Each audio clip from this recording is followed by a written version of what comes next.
Hello, in our lesson today, let us talk about nuclear fission. Here are some references: Enrico Fermi, 1934, Hahn and Strassmann, 1939, Meitner and Fritz, 1939.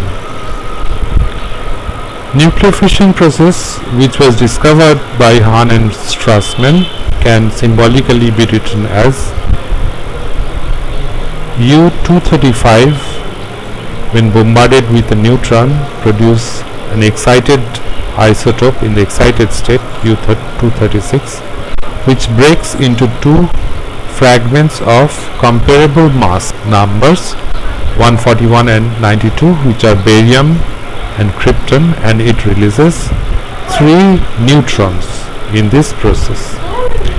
Meitner and Otto Fritz provided the correct explanation of the result by Hahn and Strassmann by suggesting that the uranium nucleus, which are bombarded with neutrons, broke into 2 large fragments. They gave the name nuclear fission to this phenomenon.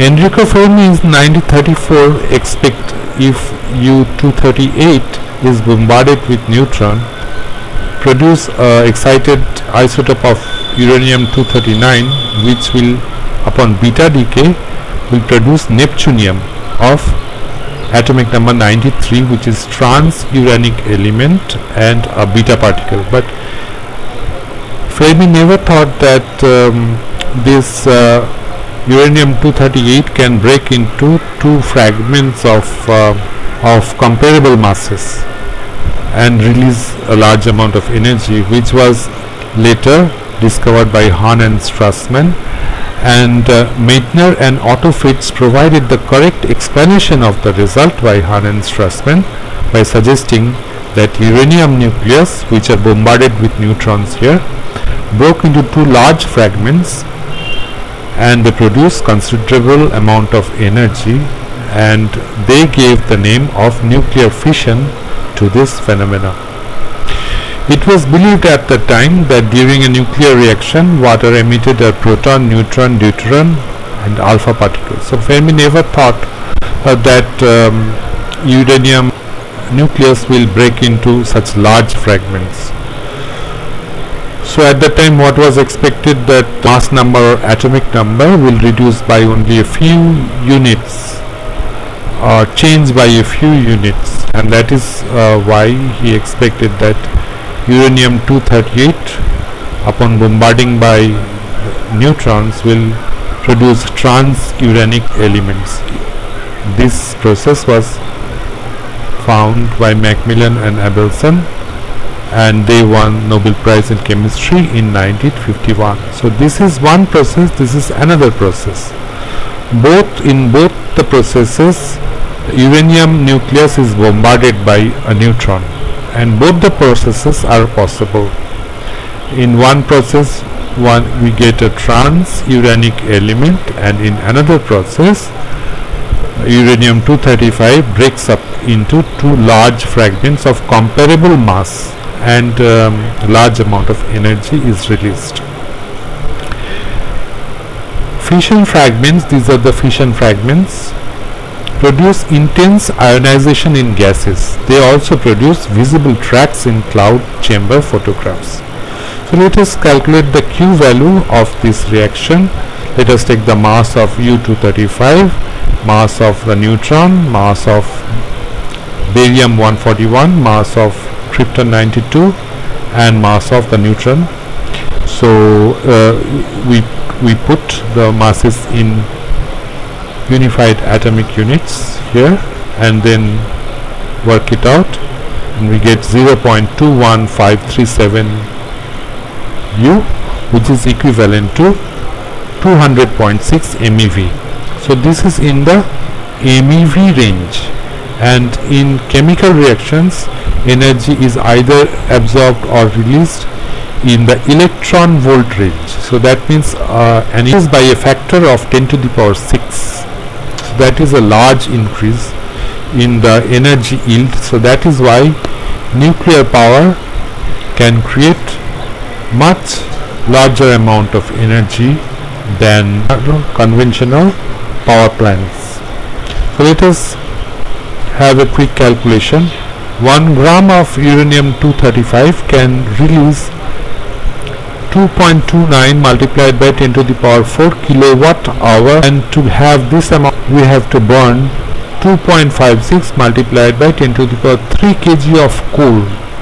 So we can compare here. 1 gram is 10 to the power minus 3 kg, and 10 to the power 3 kg is here, so 10 to the power minus 6.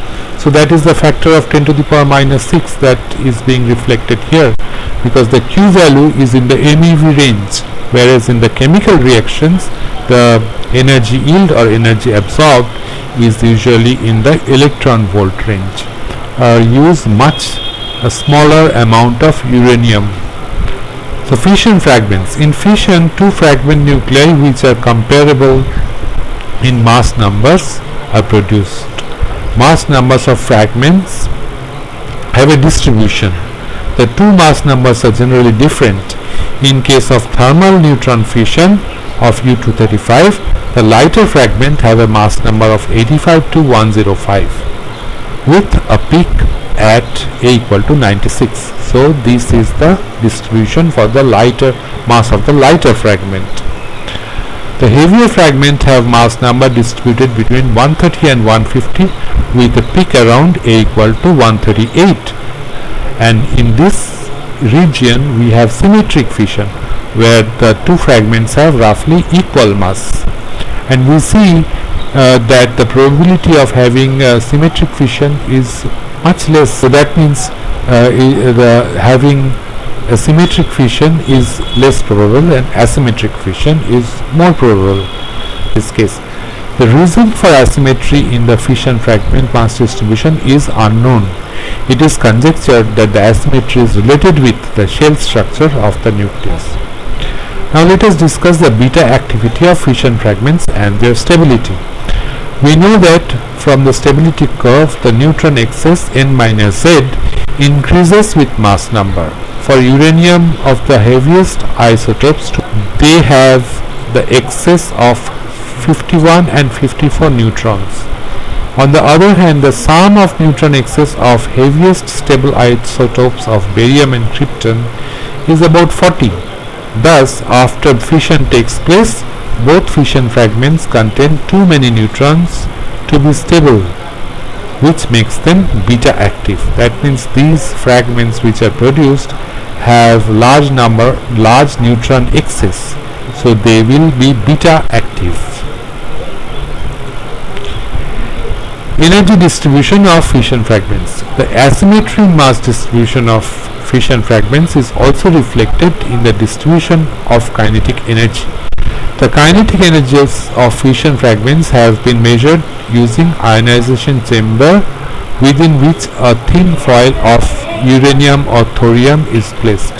Now if we neglect the kinetic energy of neutron, m1 v1 equal to m2 v2 or e1 by e2 equal to m2 by e1. So here is the energy distribution. The heavier fragment has less energy and the lighter fragment has higher kinetic energy, which it is a result of the conservation of linear momentum. There is one peak here, another peak here. The higher energy peak correspond to lighter fragment and vice versa. The lower energy peak is broader than the other, such that the areas under them is equal when properly corrected for the overlapping region. Emission of neutrons. The fission fragments are such that their mass numbers add up to the mass number of fissioning nucleus. These fragments are primary fragments. Because primary fragments have excess number of neutrons, one or both of them generally emit a few neutrons within 10 to the power minus 20 to minus 13 second. These neutrons are called prompt neutrons. The emission of prompt neutrons in nuclear fission makes possible the realization of chain reactions used in nuclear reactors. Now let us discuss about the energetics of fission. So here we have a nucleus of mass number A and atomic number Z, which breaks into x1 and x2 of atomic numbers Z1 and Z2, mass numbers A1 and A2, such that A1 equal to A2 equal to A by 2 and Z1 equal to Z2 equal to Z by 2. So this is a symmetric fission. Prompt neutrons are not included because first of all they will have the neutron excess and then they will emit neutrons. So for the calculation of Q value, it is sufficient to consider these three things.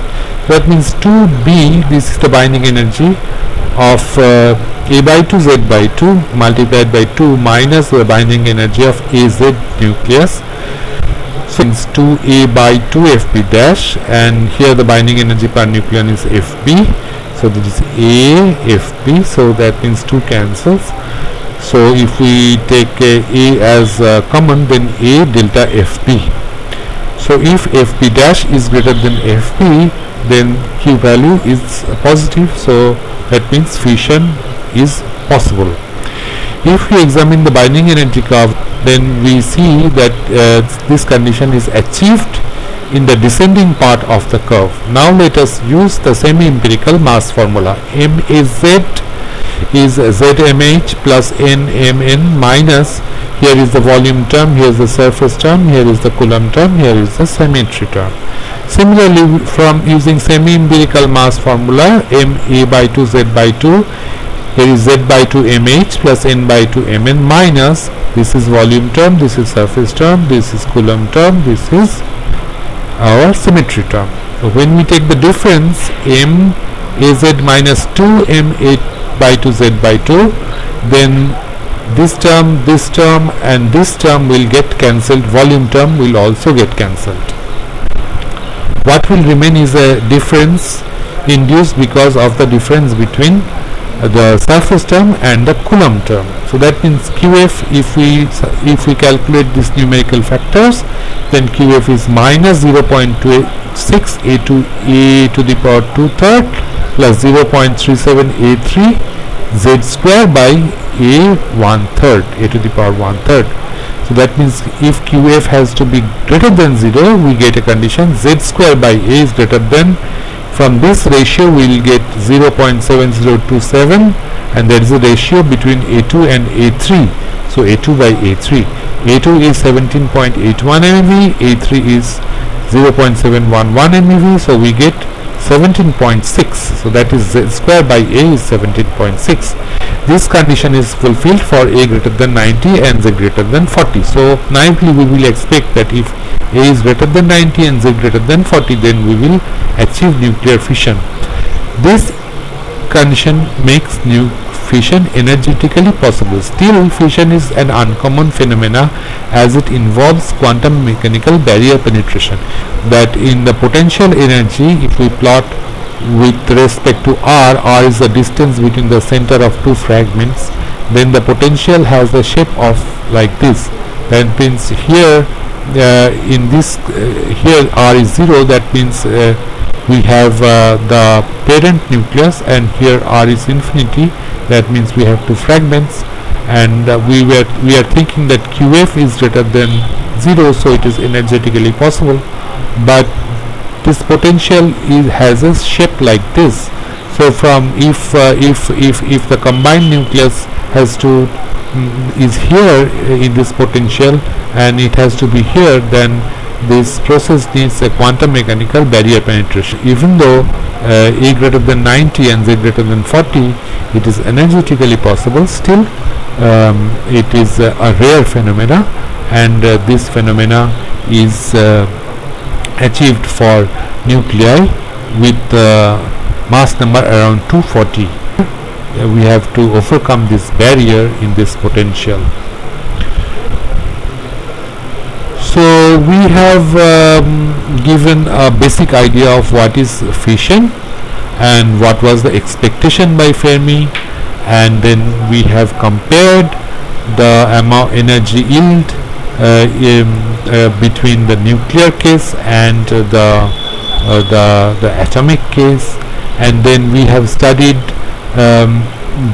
the fission fragments, the masses of the fission fragments and their neutron excess, and why they emit neutrons in this process, because the fragments are neutron rich, and the fragments has to come back to the band of stability to emit neutrons. And the kinetic energy distribution of the fission fragments, the lighter fragment has a larger kinetic energy, and the heavier fragment has lower kinetic energy that is expected from the conservation of linear momentum.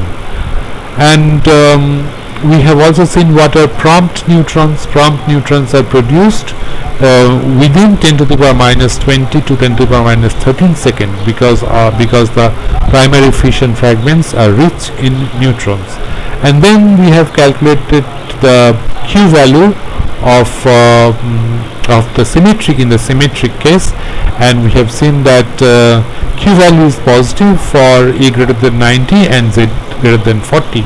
So naively we may expect that fission is possible if this condition is satisfied.